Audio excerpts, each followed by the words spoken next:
Hello and welcome to this video dedicated to improve your search ranking.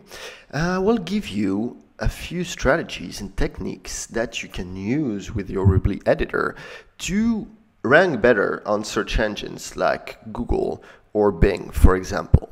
So first thing, you can click on the settings tab right there. And if you check on the left column, you will see SEO. Click on it.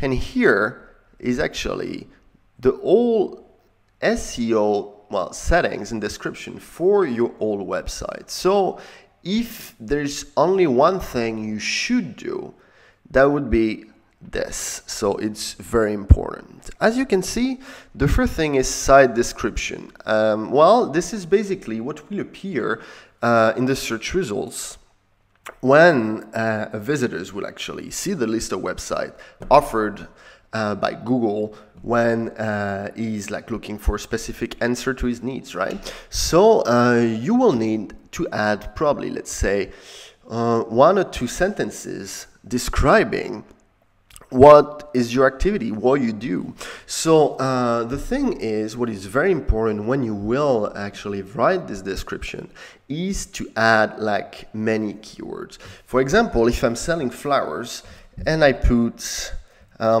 wonderful flower shop,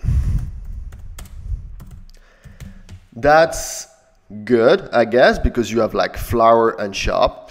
But that's just not good enough. You need to add something more specific. So for example, you can say wonderful flower shop and with tropical seeds and I don't know, soil, for example.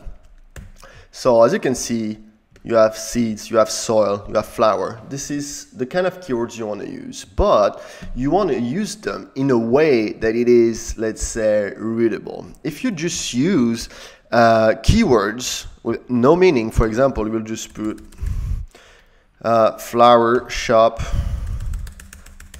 tropical seeds, soil. Well, it's not very attractive for your visitors, right? And it's not something that you want to do because it can actually turn people away, right? So make sure that you add a couple of sentences, make it readable, entertaining, and attractive, of course, and use keywords, but not too many. So that would be my first advice here. So let's remove that bad example right there. Under it, you will have meta keywords. So the meta keywords are this time just keywords that will be attached to your website. So let's say you're selling cars, that's what you want to put.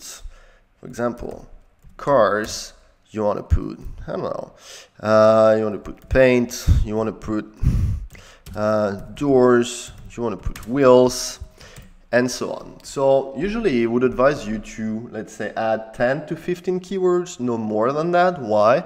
Because if you put too many, search engines will actually get lost in all this and they can have a little issue recognizing what your website is actually doing. So that's why I would advise you to set a limit to them. So once again, if we take a look at them, you see cars, paint, doors, wheels. It's very broad, very general. And the problem with that is you have a lot of competition on them, right? So you want to put something more specific. Let's say, for example, instead of wheels, put shiny wheels, because a keyword is not just a word. It can be also a group of words, right? If you put shiny wheels, for example, there will be better chances that potential visitors or buyers actually visit your website, because instead of having with just wheels a competition of I don't know, 5 million other websites, on shiny wheels you will have a competition of 300,000, which is a huge difference, and that can actually drive, let's say, from 30 people that will visit your website a week, you can have, I don't know, 1,000 or 300. And just because you put that little difference, that specificity to your keyword. So I would definitely advise you to choose something less general and analyze also what is available on your website, this way to identify actually what you can use or not. So that would be actually for the keywords. Under, you can see footer code and header code. So there will be like two tools that we can use that are actually very important for you to track the performance of your website and your the SEO actually you've been building there. So for example, Google Analytics right there, you just have to click on it and that little page will appear. And you will have, of course, to create an account. From there, all you will have to do will enter the address of your website. This way, Google Analytics will give you a line of code. You will just paste it there. And after that, actually, your website and Google Analytics will be linked, meaning every interaction, every action, every, let's say, if a visitor stayed like 5 minutes or 2 seconds on one of your page, did he stay on your website? Did he go to another page? How did he react to this and to that? Everything will be in Google Analytics. So that's an extremely important tool, and that's free, of course, and that you should use to actually keep track of the performances of your pages, for example. And if you see that on one page it's working great, keep doing that. And if you see that another page is not working, so you will have to rework your SEO right there. Let's say put different type of keywords, different type of content, link it, you know, all those type of things that you should actually, and you should do until you get a different result. So that would be the first thing to do. The other one, as you can see here, for header code will be Google Webmaster Tools. So what is that? Once again, you just have to click on that little link right there, and here you have Google Webmasters. So you can, once again, create an account. And what it will do is actually recognizing a website really fast. Usually when you create your website, it takes to Google up to usually 2 weeks to list you in the search results. And when I say list you, it's not even on the first or second page, right? It can be even like far away in the 30th or 50th page. So you want to actually see something different. You want to know how to get like a better ranking, like quick. So the thing is, Google Webmaster Tools will bypass that waiting time, and it will just provide you a little line of code that you will paste, like for Google Analytics, but here, and from there you will be listed right away. You will be recognized right away, and there won't be any unknown area or anything that the search engine won't understand if you would like actually just scan your website without Webmaster Tools. So to be recognized quickly and more efficiently, you want to use Google Webmaster Tools. It can also help you with a lot of different things. For example, it can be keywords you're using, stuff like that. So that's something I would definitely advise first. So once you've done that, of course, don't forget to save it right there and to publish your website to make sure all the changes have been applied. You will also have to work on the pages. So to do that, you will have to click on the Pages tab right there. And you have a list of your pages. So to work on the SEO of your page on the page, you will just have to click on it. For example, menu right there. Then SEO settings.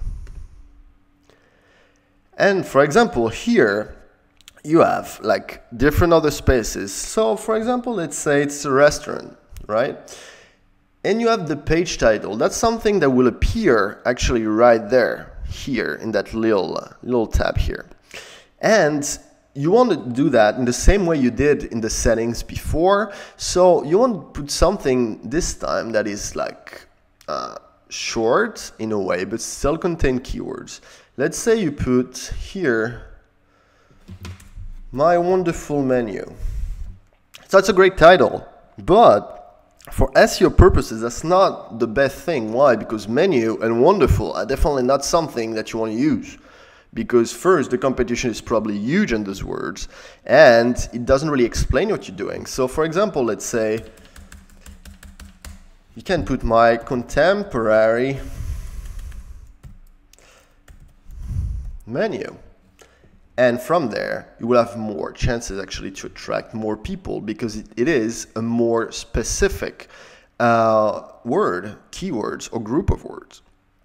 So from there, you will have to work on the page description. So once again, you will have to enter as many keywords as you, as you want, but you will need to make sure that it's readable, entertaining, and attractive. So for example, let's say you have a flower store.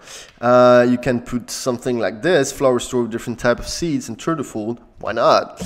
But don't remove, don't just add flower, seeds, turtle, or tomatoes, okay? That will be something that you want to avoid right now.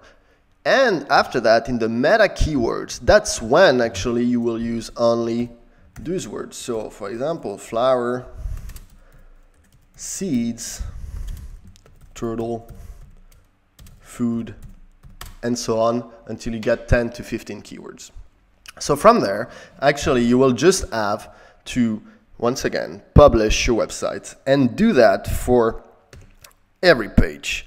Because let's say all the SEO settings we've been working there is the general one, the broad one. So it's like, imagine a big gate where like actually the people can actually go through to find your website, but each page will actually act as a small gate. So let's say if in the big gate you have like 50 visitors a day, that's great. But imagine you have like 10 pages, and so 10 gates, right? And it's like in each pages every day, you have 20 visitors finding you.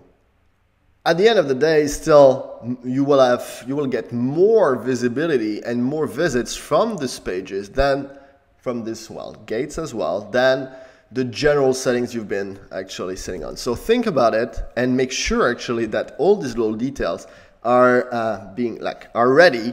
This way it will actually make a huge difference on your SEO and ranking, of course, in search engines. So that's it for today. Thank you. Don't forget to actually visit our Facebook page, so facebook.com/Weebly, and see you soon.